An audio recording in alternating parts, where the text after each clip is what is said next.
Noi abbiamo stimato 250 milioni, 50 milioni all'anno per 5 anni ed è una base di partenza. 250 milioni, 50 all'anno per 5 anni per completare l'idrovia e trasformarla in un canale che possa ricevere oltre 450 metri cubi di acqua al secondo, dando più sicurezza ai territori che si trovano lungo Brenta, Bacchiglione e Muson dei Sassi, ovvero le province di Vicenza, Padova e Treviso.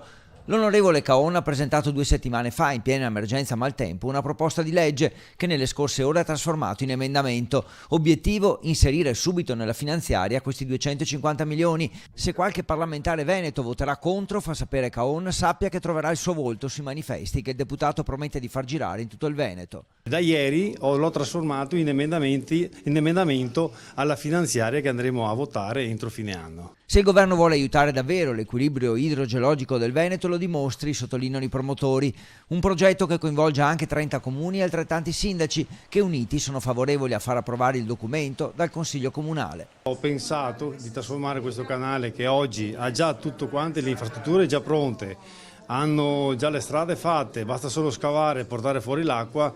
Penso sia la cosa più semplice da fare per mettere in sicurezza mezzo Veneto. Perderà quello che è la sua funzione iniziale, appunto di trasporto fluviale, ma che sarà elemento di bypass, un canale scolmatore che potrà nei momenti di piena dare sfogo alle acque nell'ambito della laguna. I vantaggi sono quelli di un'opera di difesa idraulica che avrà benefici anche per la laguna. Oggi inoltre la Giunta Zaia, su proposta di Conte, ha approvato un finanziamento di 1,5 milioni di euro per la manutenzione dei ponti, che sarà dunque a carico della Regione.